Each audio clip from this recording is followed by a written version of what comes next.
നമസ്കാരം, എല്ലാവർക്കും അഡ്ഹോക്ക് ലേണിംഗിന്റെ പുതിയൊരു ക്ലാസ്സിലേക്ക് സ്വാഗതം. എന്റെ പേര് ആന്റണി രാജ്. ഈ ക്ലാസ്സിൽ നമ്മൾ പഠിക്കുന്നത് കറന്റ് അഫയേഴ്സ് ആണ്. 2023 ഡിസംബർ മാസത്തെ കറന്റ് അഫയേഴ്സിന്റെ ആദ്യത്തെ ഭാഗമാണ് ഇത്. നമുക്ക് ആദ്യത്തെ ചോദ്യത്തിലേക്ക് പോകാം. പ്രമേയമാണ്. എന്തിന്റെ പ്രമേയമാണെന്ന് ചോദിച്ചാൽ ലോക എയ്ഡ്സ് ദിനത്തിന്റെ 2023 പ്രമേയമാണ്. ലോക എയ്ഡ്സ് ദിനം എന്ന് ചോദിച്ചാൽ നിങ്ങൾക്ക് എല്ലാവർക്കും അറിയാം, ഡിസംബർ മാസം 1-ാം തീയതിയാണ് ലോക എയ്ഡ്സ് ദിനം. അപ്പോ 2023 ലോക എയ്ഡ്സ് ദിന പ്രമേയം ഒന്ന് ഓർത്തു വെച്ചോളൂ. Let communities lead. അടുത്ത പോയിന്റ്, ജിമ്മി ജോർജ് 35ാമത് ജിമ്മി ജോർജ് ഫൗണ്ടേഷൻ പുരസ്കാരം ലഭിച്ചത് ആർക്കാണ്? 35ാമത് ജിമ്മി ജോർജ് ഫൗണ്ടേഷൻ പുരസ്കാരം. അപ്പൊ ഈ പേര് കേൾക്കുമ്പോൾ തന്നെ നമുക്ക് മനസ്സിലായി കായിക മേഖലയുമായി ബന്ധപ്പെട്ട പുരസ്കാരമാണ് ഇതെന്ന്. ജിമ്മി ജോർജ് എന്ന് പറയുന്നത് വോളിബോൾ താരമാണ്, അല്ലെ? ജിമ്മി ജോർജ് എന്ന് പറയുന്നത് വോളിബോൾ താരമാണ്. 35ാമത് ജിമ്മി ജോർജ് ഫൗണ്ടേഷൻ പുരസ്കാരം ലഭിച്ചത് ആർക്കാണെന്ന് ചോദിച്ചാൽ എം ശ്രീശങ്കറിനാണ് ലഭിക്കുന്നത്. എം ശ്രീശങ്കർ, മുരളി ശ്രീശങ്കർ എന്ന് പറയുന്ന എം ശ്രീശങ്കറിനാണ് ലഭിക്കുന്നത്. പോയിന്റ് ഓർത്തു വെക്കുക. എം ശ്രീശങ്കർ ലോങ് ജമ്പ് താരമാണ്. എം ശ്രീശങ്കർ വരുന്ന പരീക്ഷയിൽ ഈ എം ശ്രീശങ്കർ എന്നുള്ള പേര് വരാനുള്ള സാധ്യത കൂടുതലാണ്. ഈ ഒരു ചെറുപ്പക്കാരൻ അല്ലെങ്കിൽ എം ശ്രീശങ്കർ എന്ന് പറയുന്ന കായിക താരത്തെ ഒന്ന് നോക്കി വെച്ചോണം. ഓക്കെ, അടുത്ത പോയിന്റിലേക്ക് പോവാം. ഫ്രഞ്ച് സർക്കാരിന്റെ പരമോന്നത ബഹുമതിയായ ഷെവലിയർ ലീജിയൻ ദ ഹോണർ പുരസ്കാരം ലഭിച്ചത് ആർക്കാണ്? ഫ്രഞ്ച് സർക്കാരിന്റെ പരമോന്നത ബഹുമതിയായ ഷെവലിയർ ലീജിയൻ ദ ഹോണർ ലഭിച്ചത് ആർക്കാണെന്ന് ചോദിച്ചാൽ ഒരു വനിതയ്ക്കാണ് ലഭിച്ചത്. വനിത എന്ന് പറയുമ്പോൾ ISROയുടെ സയന്റിസ്റ്റ് ആയിട്ടുള്ള ഒരു വനിതയാണ്. ഗഗൻയാൻ പദ്ധതിയുടെയൊക്കെ ഭാഗമായിട്ടുള്ള ഒരു വനിതയാണ്, മലയാളിയാണ്. ആ മലയാളിയായ വനിതയുടെ പേര് ഓർത്തു നോക്കണം. വി ആർ ലളിതാംബിക എന്ന് പറയുന്ന ആള്. ഒന്ന് ഓർത്ത് വെച്ചോണം, ഈ പേര് പരീക്ഷയ്ക്ക് വരാം. V R Lalithambika. അപ്പൊ ഫ്രഞ്ച് സർക്കാരിന്റെ പരമോന്നത ബഹുമതിയായ ഷെവലിയർ ലീജിയൻ ദ ഹോണർ ലഭിച്ചത് ആർക്കാണ്? V R Lalithambika. അടുത്ത പോയിന്റിലേക്ക് വന്നു കഴിഞ്ഞാൽ ദ അപ്രന്റീസ് എന്നാണ്. ദ അപ്രന്റീസ് എന്ന് പറയുന്നത് ഒരു സിനിമയാണ്. മുൻ അമേരിക്കൻ പ്രസിഡന്റ് ഡൊണാൾഡ് ട്രംപ് പരിചയമുണ്ട്, അല്ലെ? ഡൊണാൾഡ് ട്രംപ് പരിചയമുള്ള ആളാ. മുൻ അമേരിക്കൻ പ്രസിഡന്റ് ഡൊണാൾഡ് ട്രംപിന്റെ ജീവിതം പറയുന്ന ചിത്രമാണ് ദ അപ്രന്റീസ് എന്ന് പറയുന്ന ചിത്രം. ദ അപ്രന്റീസ് ചിത്രം ഒന്ന് ഓർത്തു വെക്കുക. നമ്മൾ പറഞ്ഞ പോയിന്റ് ദ കമ്മ്യൂണിറ്റീസ് ലീഡ്, അല്ലെ? എയ്ഡ്സ് ദിന പ്രമേയം. ജിമ്മി ജോർജ് ഫൗണ്ടേഷൻ പുരസ്കാരം M Sreeshankar. Chevalier legion the honour ലഭിച്ചത് V R Lalithambika. The apprentice എന്ന് പറയുന്ന ചിത്രം ഡൊണാൾഡ് ട്രംപ്. അടുത്തത് മൗണ്ട് മറാപ്പി. ഇത് ഈ പേരൊന്ന് ശ്രദ്ധിച്ചു വെച്ചോളാം. മറാപ്പി എന്നാണ്. മറാപ്പി ഇതൊരു അഗ്നിപർവ്വതത്തിന്റെ പേരാണ്. മറാപ്പി എന്ന് പറയുന്നത് ഒരു അഗ്നിപർവ്വതത്തിന്റെ പേരാണ്. ഏത് രാജ്യത്താണ് മൗണ്ട് മറാപ്പി എന്ന് പറയുന്ന അഗ്നിപർവ്വതം പരീക്ഷയ്ക്ക് വരാൻ കാരണം? 2023 പൊട്ടിത്തെറി നടന്ന ഒരു അഗ്നിപർവ്വതമാണ് മൗണ്ട് മറാപ്പി എന്ന് പറയുന്ന അഗ്നിപർവ്വതം. 2023 പൊട്ടിത്തെറി നടന്നതാണ്. ഇത് എവിടെയെന്ന് ചോദിച്ചാൽ ഇന്തോനേഷ്യയിലാണ്. ഇന്തോനേഷ്യ ഒന്ന് ഓർത്ത് വെച്ചോണം കേട്ടോ. മൗണ്ട് മറാപ്പി അഗ്നിപർവ്വതം ഏത് രാജ്യത്താണ് സ്ഥിതി ചെയ്യുന്നത്? പരീക്ഷയ്ക്ക് ചോദിച്ചാൽ എഴുതണം ഇന്തോനേഷ്യ. അടുത്ത പോയിന്റ്, ടി പത്മനാഭൻ. നമ്മൾ ഇപ്പൊ പേര് കേട്ടിട്ടുള്ള പേരാണ് ടി പത്മനാഭൻ, അല്ലെ? ടി പത്മനാഭന്റെ ജീവിതം സിനിമയാകുകയാണ്. അപ്പൊ ആ സിനിമയ്ക്ക് പേരായി. സിനിമയുടെ പേരാണ് നളിന കാന്തി എന്നാണ് ആ സിനിമയുടെ പേര് നളിന കാന്തി. അപ്പൊ ടി പത്മനാഭന്റെ ജീവിതം സിനിമയാകുന്നു. സിനിമയുടെ പേര് നളിന കാന്തി. അപ്പൊ അത് സംവിധാനം ചെയ്യുന്നത് സുസ്മേഷ് ചന്ദ്രോത്ത്. പേരോർത്ത് വെക്കണം, സുസ്മേഷ് ചന്ദ്രോത്ത്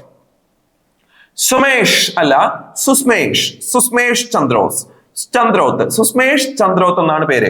അപ്പം ടി പത്മനാഭന്റെ ജീവിതം സിനിമയാവുകയാണ്. അതിന്റെ പേരാണ് നളിന കാന്തി എന്നാണ് പേര്. അത് സംവിധാനം ചെയ്യുന്നത് സുസ്മേഷ് ചന്ദ്രോത്ത് എന്നാണ്. നമ്മൾ പറഞ്ഞ പോയിന്റ് ക്ലിയർ ആണ്. സുസ്മേഷ് ചന്ദ്രോത്ത് വ്യക്തമാണ്. ഓരോ പോയിന്റ് കൃത്യമായിട്ട് പറഞ്ഞു തരുന്നുണ്ട്. അടുത്ത പോയിന്റ്, കുഞ്ചൻ നമ്പ്യാരെ അറിയാമല്ലോ. കുഞ്ചൻ നമ്പ്യാർ പുരസ്കാരം കുഞ്ചൻ നമ്പ്യാർ പുരസ്കാരം 2023 ആർക്ക് ലഭിച്ചു? കെ ജി ശങ്കരപ്പിള്ള. ജി ശങ്കരപ്പിള്ള എന്ന് പഠിച്ചു വെക്കല്ല, അത് വേറെ ആളാണ്. കെ ജി ശങ്കരപ്പിള്ള. കുഞ്ചൻ നമ്പ്യാർ പുരസ്കാരം 2023 കെ ജി ശങ്കരപ്പിള്ള. കുഞ്ചൻ നമ്പ്യാർ പുരസ്കാരം 2023 കെ ജി ശങ്കരപ്പിള്ള. അപ്പൊ ഇതൊക്കെ പഠിക്കുന്ന സമയത്ത് നിങ്ങൾ റിവിഷനെ കുറിച്ചുകൂടെ അവിടെ ചിന്തിച്ചോളാം. അപ്പൊ ഒരു തവണ കുഞ്ചൻ നമ്പ്യാർ പുരസ്കാരം കെ ജി ശങ്കരപ്പിള്ള എന്ന് നമ്മൾ പഠിച്ചു പോകുമ്പോൾ അത് പിന്നീട് 2 തവണ കൂടി, അതായത് 24 മണിക്കൂറിനുള്ളിൽ നിങ്ങൾ ഇതൊരു തവണ കൂടി റിവിഷൻ ചെയ്തിരിക്കണം. 1 വീക്കിനുള്ളിൽ ഇത് 2ാമത്തെ റിവിഷൻ ചെയ്തിരിക്കണം. 2ാമത്തെ റിവിഷൻ. 1 മന്തിനുള്ളിൽ ഇത് 3ാമത്തെ റിവിഷൻ നടത്തിയിരിക്കണം. ആ രീതിയിൽ പോയി കഴിഞ്ഞാൽ പരീക്ഷയ്ക്ക് ഈ പോയിന്റ് നിങ്ങൾക്ക് കൺഫേം ആയിട്ടും കിട്ടും. അല്ലാതെ ഒരു തവണ വായിച്ചിട്ട് പോയാൽ നമ്മൾ ഈ പോയിന്റ് വിട്ടുപോകും. സോ റിവിഷൻ മസ്റ്റ് ആണ്. കുഞ്ചൻ നമ്പ്യാർ പുരസ്കാരം ലഭിച്ചത് കെ ജി ശങ്കരപ്പിള്ള. കെ ജി ശങ്കരപ്പിള്ള. അടുത്തത് ഡിജിറ്റൽ സാക്ഷരത. ഡിജിറ്റൽ സാക്ഷരത. ഡിജിറ്റൽ സാക്ഷരത. സാക്ഷരതയുടെ കാര്യം പറയുവാണെങ്കിൽ നമ്മൾ കേരളം മുന്നിലാണ്. ഇവിടെ ഡിജിറ്റൽ സാക്ഷരതയുടെ കാര്യമാണ് പറയുന്നത്. കേരളത്തിന്റെ കാര്യമല്ല, അന്താരാഷ്ട്ര തലത്തിലെ കാര്യമാണ് പറയുന്നത്. ലോകത്ത് ഡിജിറ്റൽ സാക്ഷരത ഏറ്റവും കൂടുതലുള്ള രാജ്യം എന്ന് പറയുന്നത് അമേരിക്കയാണ്. 1ാം സ്ഥാനം അമേരിക്കയാണ്. ഡിജിറ്റൽ സാക്ഷരതയിൽ ലോകത്ത് 1ാം സ്ഥാനത്തുള്ള രാജ്യം അമേരിക്കയാണ്. ഡിജിറ്റൽ സാക്ഷരതയിൽ ലോകത്ത് 1ാമതുള്ള രാജ്യം അമേരിക്കയാണ്. നമ്മുടെ പോയിന്റ് എന്തായിരിക്കും? ഇന്ത്യക്ക് എത്രാം സ്ഥാനമാണ് അല്ലെ? ഇന്ത്യ പട്ടികയിലുണ്ടോ? ഉണ്ട്. 49ാം സ്ഥാനത്ത് ഇന്ത്യയാണ്. 49ാം സ്ഥാനത്ത് ഇന്ത്യയാണ്. അപ്പൊ ഡിജിറ്റൽ സാക്ഷരതയിൽ ലോകത്ത് 1ാമത്തെ രാജ്യം അമേരിക്കയാണ്. ഡിജിറ്റൽ സാക്ഷരതയിൽ ലോകത്ത് 49ാം സ്ഥാനമാണ് ഇന്ത്യക്കുള്ളത്. ഡിജിറ്റൽ സാക്ഷരതയുടെ കാര്യമാണ് പറയുന്നത്. പോയിന്റ് വ്യക്തമായി കേട്ടു. ഇനി അടുത്തത്, ഇന്ത്യയിലെ ഏറ്റവും വലിയ കായിക ബഹുമതി. ഇന്ത്യയിലെ ഒരു കായിക താരത്തിന് കിട്ടാവുന്ന ഏറ്റവും വലിയ പുരസ്കാരം നിങ്ങൾക്കറിയാം. അതിന്റെ പേര് ഖേൽ രത്ന എന്നാണ് അല്ലെ? അതിന്റെ പേര് ഖേൽ രത്ന എന്നാണ്. ഖേൽ രത്ന പുരസ്കാരം. ഖേൽ രത്ന പുരസ്കാരം ഇന്ത്യയിലെ ഏറ്റവും വലിയ കായിക ബഹുമതിയാണ് ഖേൽ രത്ന പുരസ്കാരം. ഇതിപ്പോ അറിയപ്പെടുന്നത് ധ്യാൻ ചന്ദിന്റെ പേരിലാണ് അറിയപ്പെടുന്നത്. ധ്യാൻ ചന്ദ് ആരാന്നറിയാമല്ലോ? ധ്യാൻ ചന്ദ് ആരാണ്?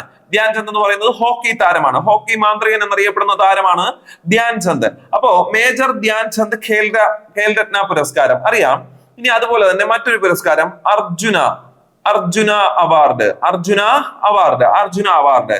അപ്പൊ കായിക രംഗത്ത് ഇന്ത്യയിലെ ഏറ്റവും വലിയ കായിക പുരസ്കാരം എന്ന് പറയുന്നത് ധ്യാൻ ചന്ദ് ഖേൽ രത്നയാണ്.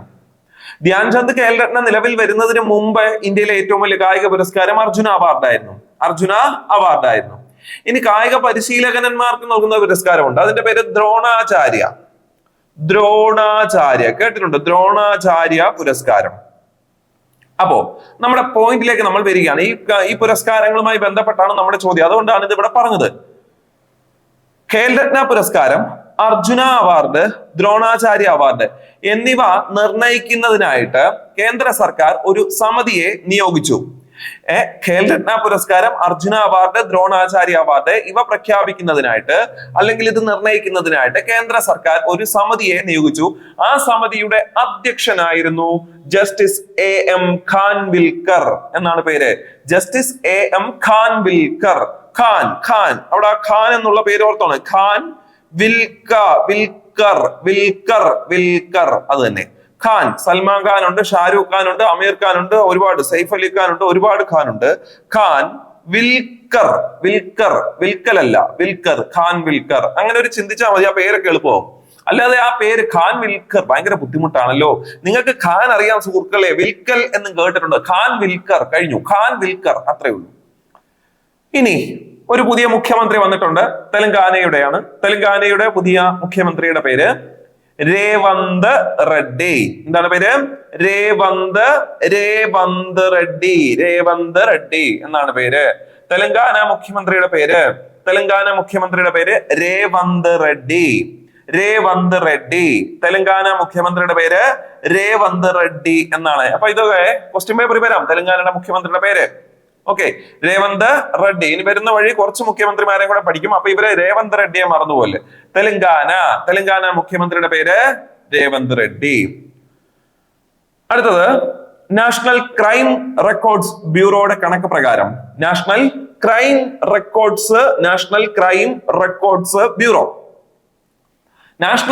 റെക്കോർഡ്സ് ബ്യൂറോയുടെ കണക്ക് പ്രകാരം ഇന്ത്യയിലെ ഏറ്റവും സുരക്ഷിതമായ നഗരം.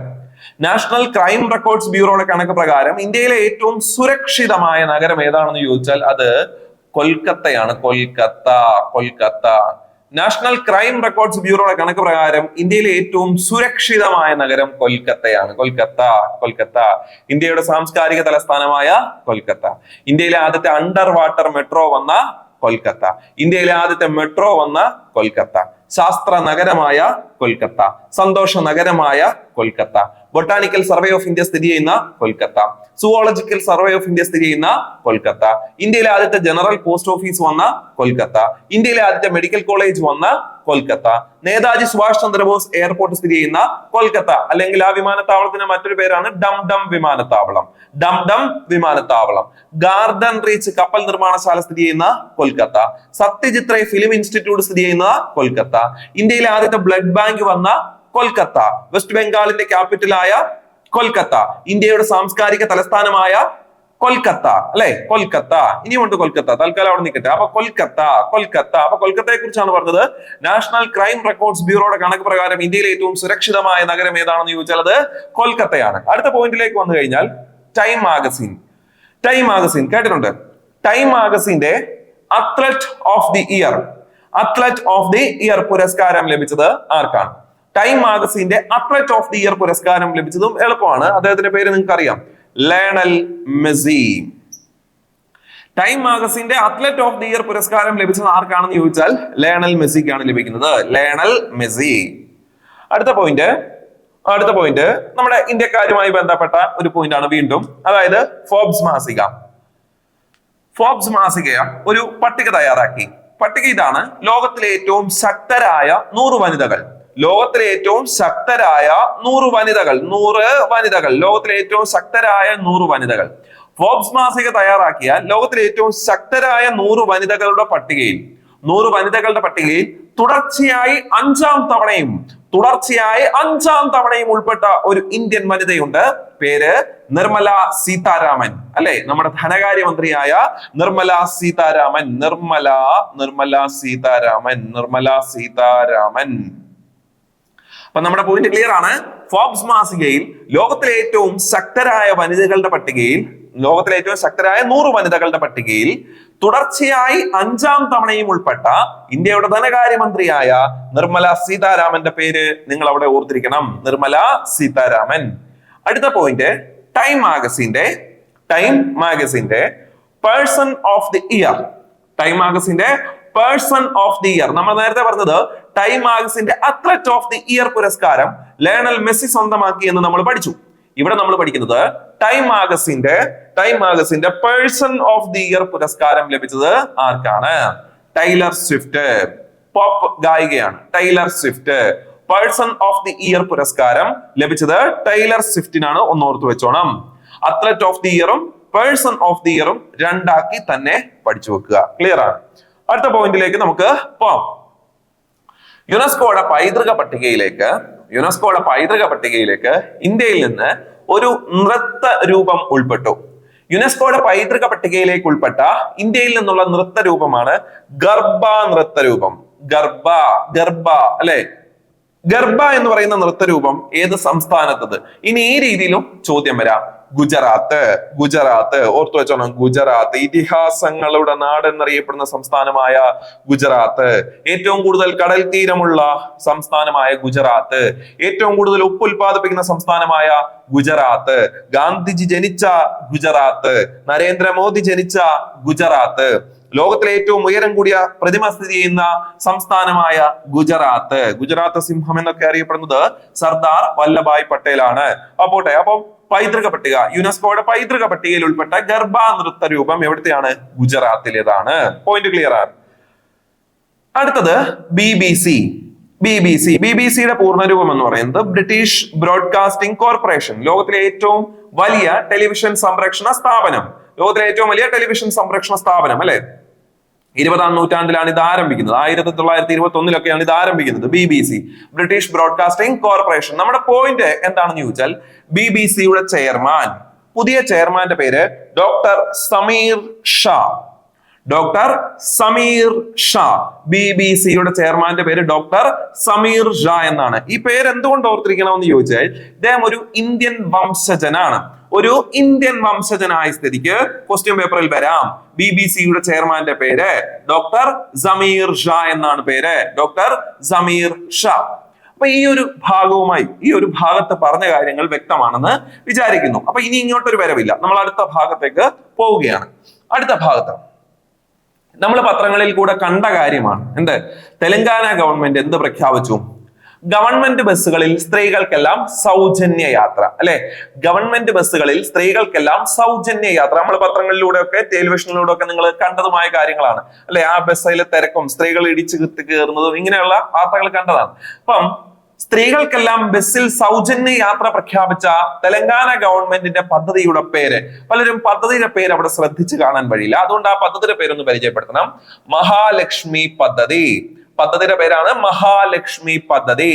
സ്ത്രീകളിൽ ബസ്സുകളിൽ സ്ത്രീകൾക്ക് സൗജന്യ യാത്ര നൽകുന്ന തെലങ്കാന ഗവൺമെന്റിന്റെ പദ്ധതിയുടെ പേരാണ് മഹാലക്ഷ്മി പദ്ധതി.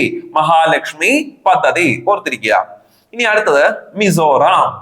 മിസോറാം ഞാൻ പറഞ്ഞു, നേരത്തെ ഒരു മുഖ്യമന്ത്രിയെ പറഞ്ഞായിരുന്നു നമ്മള്. തെലങ്കാന മുഖ്യമന്ത്രിയുടെ പേര് അല്ലെ, തെലങ്കാന മുഖ്യമന്ത്രിയുടെ പേര് നിങ്ങൾക്ക് ഓർമ്മയുണ്ടോ? രേവന്ത് റെഡ്ഡി എന്നായിരുന്നു പഠിച്ചത്. ഇവിടെ പഠിച്ചു രേവന്ത് റെഡ്ഡി. രേവന്ത് റെഡ്ഡി എന്നാണ് പേര്. ഇവിടെ മിസോറാമിന്റെ മുഖ്യമന്ത്രിയുടെ പേരാണ് ലാൽ ദുഹോമ. മിസോറാമിന്റെ മുഖ്യമന്ത്രിയുടെ പേര് ലാൽ ദുഹോമ. ലാൽ ദുഹോമ. അത് കണക്ട് ചെയ്യാനായിട്ട് ഞാൻ ഒരു കാര്യം പറയാം. മോഹൻലാലിന്റെ പുറത്തിറങ്ങുന്ന ചിത്രത്തിന്റെ പേരാണ് എന്ത്? റാം എന്ന് പറയുന്ന ഒരു ചിത്രം. റാം എന്ന് പറയുന്ന ചിത്രം മോഹൻലാലുമായി ബന്ധപ്പെട്ടതല്ലേ? മോഹൻലാലുമായി ബന്ധപ്പെട്ടതാണ്. അപ്പൊ മിസോറാം മുഖ്യമന്ത്രി ലാൽ എന്നുള്ള രീതിയിൽ അവിടെ കണക്ട് ചെയ്യാൻ പറ്റും. മിസോറാം മുഖ്യമന്ത്രിയുടെ പേര് ലാൽ ദുഹോമ. ലാൽ ദുഹോമ. പോയിന്റ് ക്ലിയർ ആണ്. ലാൽ ദുഹോമ. ഓക്കെ, അപ്പൊ തെലങ്കാന ഓർമ്മയുണ്ട്. രേവന്ത് റെഡ്ഡി മറന്നുപോലെ കേട്ടോ. ഇനി അടുത്തത് ഛത്തീസ്ഗഡിന് മുഖ്യമന്ത്രിയായി പുതിയ മുഖ്യമന്ത്രിയായി. ഛത്തീസ്ഗഡിന്റെ പുതിയ മുഖ്യമന്ത്രിയുടെ പേര് വിഷ്ണു. ഛത്തീസ്ഗഡിന്റെ പുതിയ മുഖ്യമന്ത്രിയുടെ പേര് വിഷ്ണു ദേവ് സായി.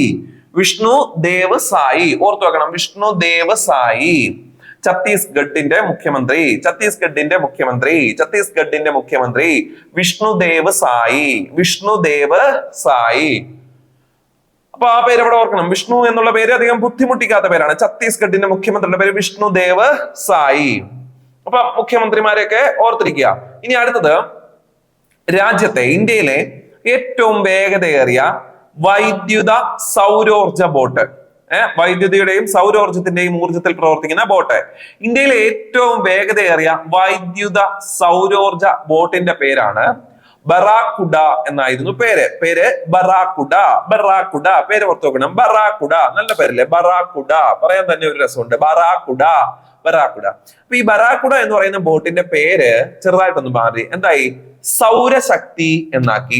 ബറാക്കുഡ എന്ന പേര് മാറ്റിയിട്ട് എന്താക്കി? സൗരശക്തി എന്നാക്കി. എന്താണ് നമ്മുടെ പോയിന്റ്? രാജ്യത്തെ ഏറ്റവും വേഗതയേറിയ വൈദ്യുത സൗരോർജ ബോട്ട്, അതിന്റെ പേര് ബറാക്കുഡ എന്നാണ്. ആ ബറാക്കുഡ എന്ന് പറയുന്ന ബോട്ടിന് പുതിയൊരു പേര് കൊടുത്തു, അതാണ് സൗരശക്തി.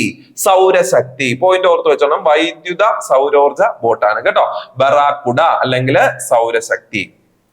ഇനി അടുത്തത് ഒരു മഞ്ഞളിന്റെ പേരാണ് ലക്കഡോങ് എന്നാണ് പേര്.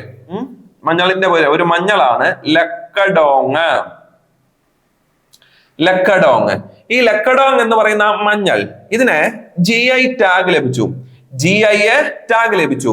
അപ്പൊ ജോഗ്രഫിക്കൽ ഇൻഡിക്കേഷൻ ടാഗ്, മലയാളത്തിൽ പറഞ്ഞാല് ഭൗമ സൂചിക പദവി